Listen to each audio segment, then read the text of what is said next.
Let me just give you 5 quick items to make sure that you get the maximum result. Real simple. I'm going to do it real quick because we got to finish. The difference in people, the difference in performance, the difference in the final result, the outcome, is it usually dependent upon skill? Is that what makes one person better than another, yes or no? How many have seen someone with unbelievable innate skill get wiped out by an athlete, a person, a business individual who clearly had less skill? How many have seen this happen? Say aye. It's our ability to maximize. We said on day 1, leaders are what transform organizations. You want to grow this company, you want to transform this company, leaders do it. A leader doesn't mean everybody else follows you. It just means that you have a higher what? A higher standard than anybody else does. What will make you the leader is when you have a higher expectation, not of other people. Anybody can do that. Of whom? Of yourself. So if you want to know what does it take to take things to the highest level, what's going to take to change my business permanently, not temporary, you can go home and you can install some of these strategies, skills, tactics, tools, insights, and see a significant change. But if that change is going to be a lasting company of value that keeps growing, then the things you've learned here have to become the standard for your organization, not something you did for a period of time. Whenever you look at somebody and say, why are they more successful than anybody else? It's always because of step 1, they've raised their standard. If you go back home and you want to change your life in any way, personally, professionally, or your company, as boring as it sounds, as stupid as it ain't it sounds, you might say, I spent all this time, this energy, this money, and you're going to tell me to raise my standards? Yes. Because even though that's not sexy, it is the only thing that creates lasting change. You can go on a diet and you can lose weight, but what will that person eventually do? They'll go where? Back, unless they raise their standard. Now that sounds so trite and stupid and positive thinky or old school, but the truth is it's the truth. So maybe I can language it in a way that's more compelling to you or more simple. What does it mean when we say raise our standards? It means you turn your shoulds into musts. The difference in people is that they turn their shoulds into musts. The things that you used to say I should do, you do your shoulds when it's convenient, when it's comfortable, when it goes your way.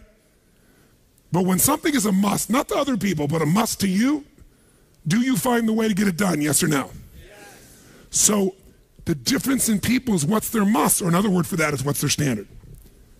Every person in this room right now, our bodies are a reflection of our physical standards. They are not a reflection of our desires. Most people have a desire for more energy or a better body or a stronger body or a more fit body. We don't get our goals, we get our musts. The ones that are the musts become how you are. And guess what? It shows up in your rituals. When it's a must, you have different rituals, different things you do consistently when you must have your body a certain way than you should or you'd like to or you ought to. How many follow what I'm talking about here? Say aye. So whether we want it or not, the only way to change your body long term is change what the must is for you. Now, I'm not telling you what it should be. Who the hell am I? I'm just saying maybe it's time for you to take a look. Because many times you set the standard a long time ago, or you lost the standard completely because most of us base our standards by our environment. Who you spend time with is who you tend to become. So if everybody around you is gaining a little weight, or everybody around you is constantly tired, after a while, even if you had high energy, you don't want to make fun of them or tease them or make them feel bad. So gradually, subconsciously, you lower your own standard just a little bit. And that little bit is that old metaphor, overused but true. You take a frog and put him in boiling water, what's it going to do? Jump right out. But if you put him in and turn the water up real slowly, over time, it'll boil to death. That's most people's lives, isn't it? And it's usually because you haven't remembered the power of who you spend time with. Who you spend time with is who you become. So one of the things that's great about this 5 days is you found people from all over the world who are all absolutely committed to go day and night and day, literally, sometimes with food, sometimes without, but whose standard was, I am here to maximize who I am, what I'm about, what I'm going to take home, what I'm going to create. That raises your game. Remember, play against somebody you're better than, your skill's going to go down. Play against somebody better than you, just to stay on the court, the game has to go up. Want to change your life? Raise your standard. Want to raise your standard the most? Get around where it's better. Surround yourself with people playing the game much higher than you are. So just to be around them, your game has to rise. That's part of what we try to do. When we come into a company, we create that by raising the standard amongst them. Or you got to do it by yourself, but you got to do it. How many agree with me on this? Say I. And it starts with whom? It starts with us. So raise the standard. I remember when I met Michael Jordan for the first time, and it was while he was still with the Bulls. And I asked him, I got a chance to do some coaching, a bunch of people, and then got introduced to him because of this. And I said, Michael, I said, how is it you do this? I mean, you're the best that's ever lived at this stage. Got to ask the same question of Wayne Gretzky. And interesting, Wayne Gretzky, I had read someplace and he gave me the same answer. I asked him the same thing. You're not the fastest. You're not the strongest. You're not, you don't, how is it you're the great one when you're not the fastest, the strongest, the quickest? And he said, well, Tony, I appreciate the compliment, but he said, I think one of my advantages is most people skate to where the puck is and I skate to where the puck is going. The power of what? Anticipation. He knows the pattern. With Jordan, his standard was, I asked him, he said, Tony, everybody, I said, what makes you the best? Is it natural ability? Is it talent? Is it skill? Is it God-given? Is it strategy? What is it? He said, Tony, I think I can say this to you without it sounding like hyperbole.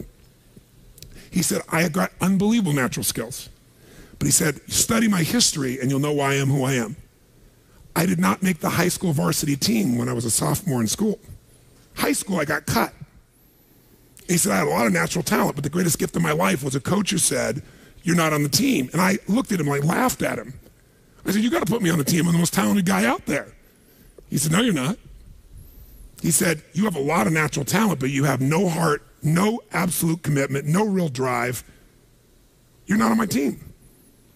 And it just crushed him. And finally he negotiated and he said, look, you want to be on my team next year?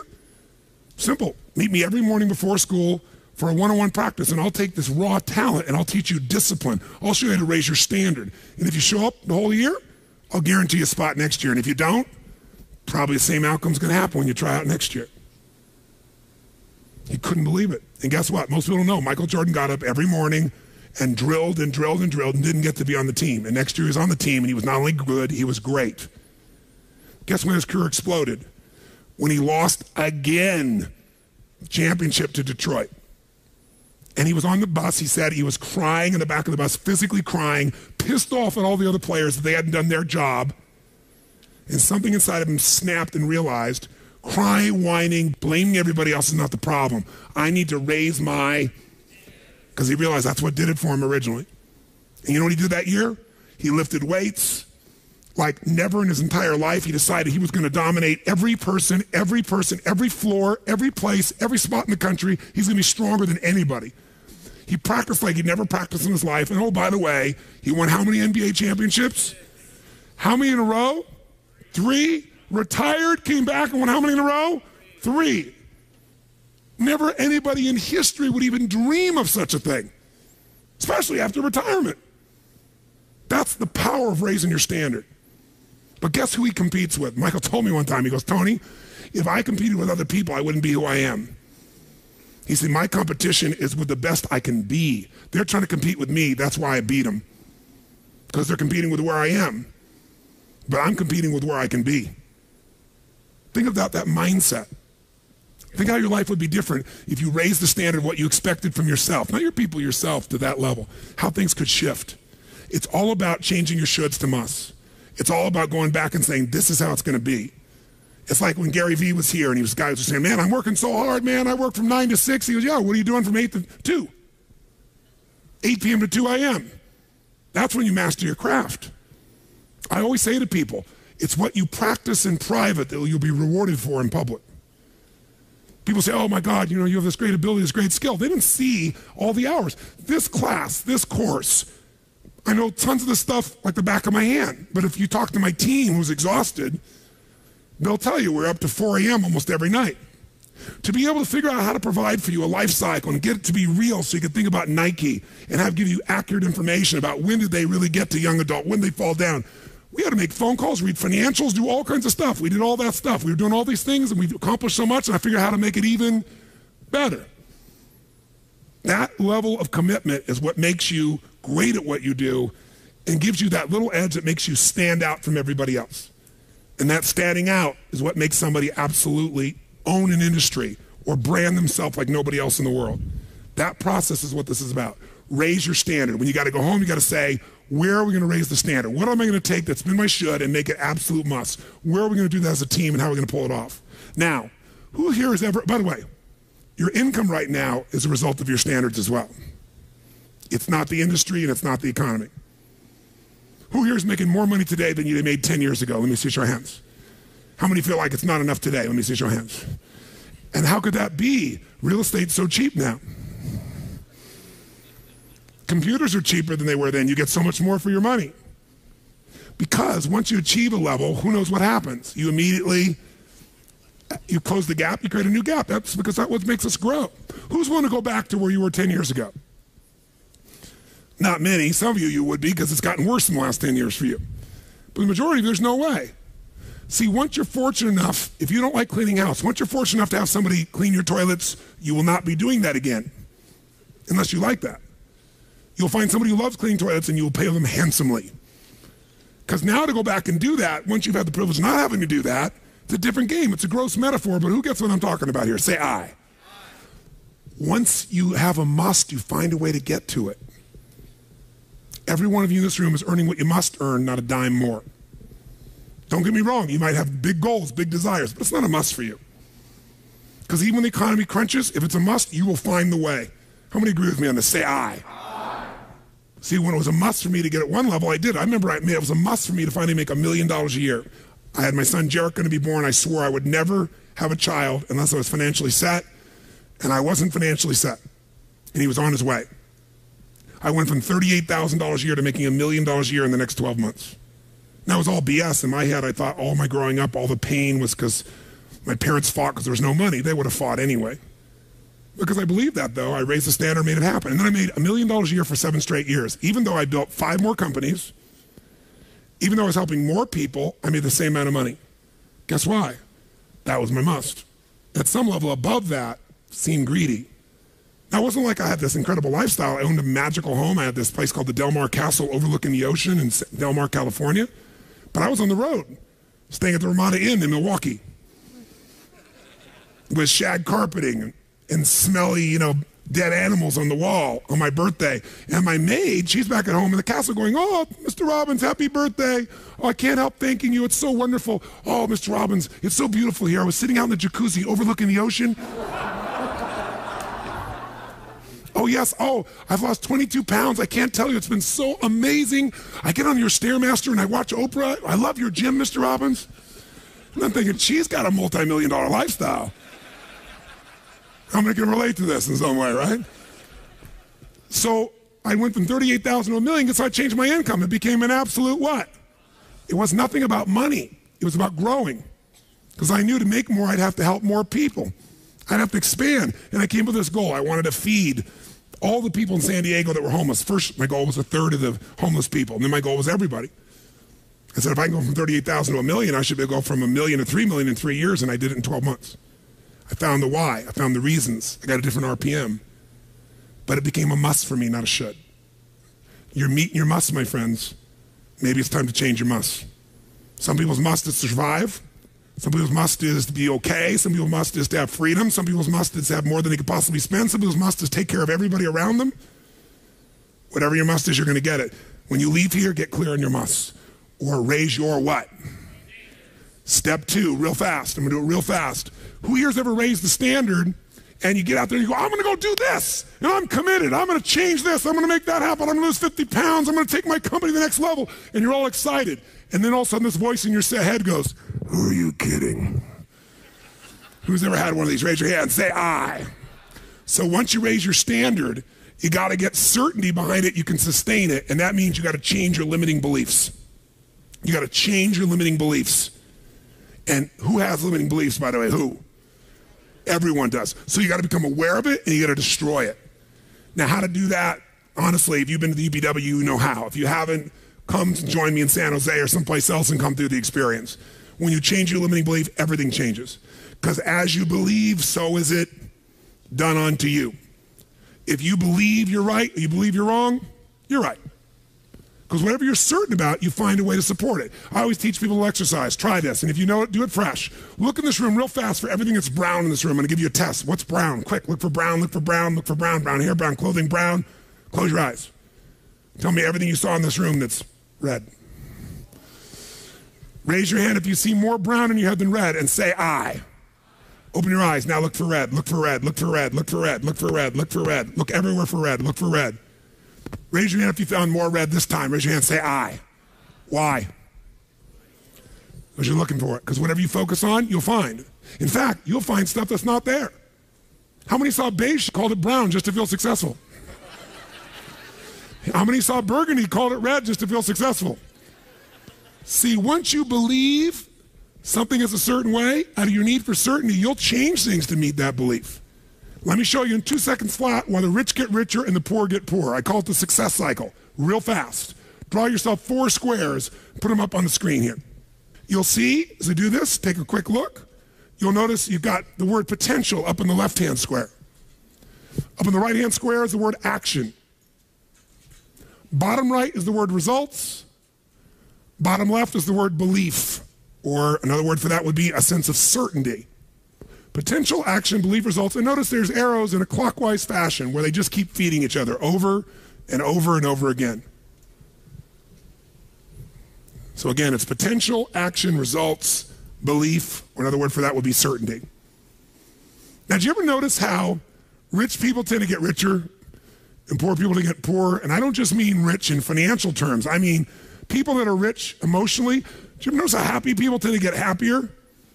And depressed people tend to get more depressed? How many found this to be true? Say I. It's because the power of momentum and what I'm about to show you. So let me show you something here.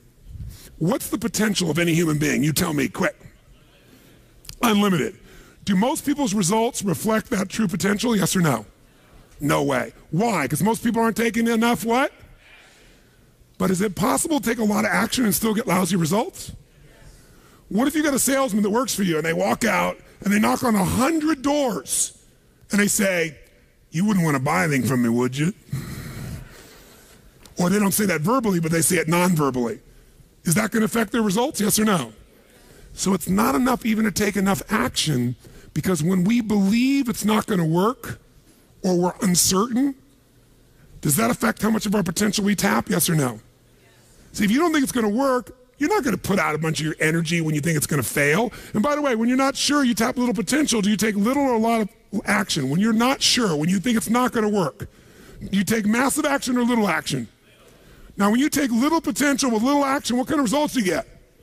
Little lousy results. And when you get lousy results, what does that do to your belief? You go, see, I told you it wasn't going to work. Told you it was a waste of time. And then, by the way, when you have less belief, how much more potential do you take? More or less? If it's possible, you tap less potential, more or less action. Less. And what happens to your results? They get even what? And now they got worse results. What does that do to your belief? And by the way, now you see the current economy. Isn't it true? Everybody out there is going, oh my God, the results are so bad, it's going to get worse in the future. So I better pull in my horns, there's less potential, so I'm not going to push as hard. I'm not going to take much action. Oh my God, I'm getting lousy results with little potential action. Oh my God, it's going to get worse. That's what creates a recession, depression, whatever you want to call it. How do you change that? By the way, can it work the opposite direction? What would happen if something inside you gave you so much certainty inside of you that you felt absolutely certain that recession was your friend? That the worst economy for you was the greatest time on earth, that all you had to do was manage your state and apply your fundamentals and immerse, stay coached so you don't get off target, keep taking action, and you could own your business and you go to other people's businesses. How many believe that, by the way, now? Say I. When you have that kind of certainty, are you going to use more of your potential when you go home or less? Which one, my friends? Are you going to take less or more action? When you are certain and you use lots of your potential with massive action, what kind of results do you get? Massive action gets massive results. What kind of belief do you get now when you get better results? You go home, you use your core story. You go home and you take one of these techniques, you get a different response. You go home and you stimulate a new source of profit or income. You go home and you add a service. You go home and do anything. And it works. Your brain goes, yeah, it works. Now, by the way, at Home X, we went in there. Thank God we went in there. because they took our stuff and it looked like it wasn't working. Do you remember that? Yes. Because some people there didn't want the change to happen. So we had to dig in and find out it was working. We knew you can't take action. You can't sow that seed and reap nothing. So we uncovered what was really going on. You're going to have to watch for the same thing, depending upon the size of your organization. But bottom line, when you get great results, belief gets stronger. Now you're totally certain. Are you going to use more or less potential, my friends? Which one? More. You're going to take even more what? Going to even greater what? Even more certainty. And now what happens to your business? Boom, boom, boom, boom, boom, boom, boom. And now you have a different momentum. And so your economy does not have to reflect the economy. You get to create your economy. You get to decide whether you freeze to death or ski or snowboard. It's winter, but you can have the best time of your life. It could be a sunny, beautiful, magical time. But what you got to do is you got to manage this process. In order to do it, you got to change your limiting beliefs. And this week has been about doing that by giving you so many tools and examples that you'd be immersed. But I promise you when you go home, all this is going to be tested.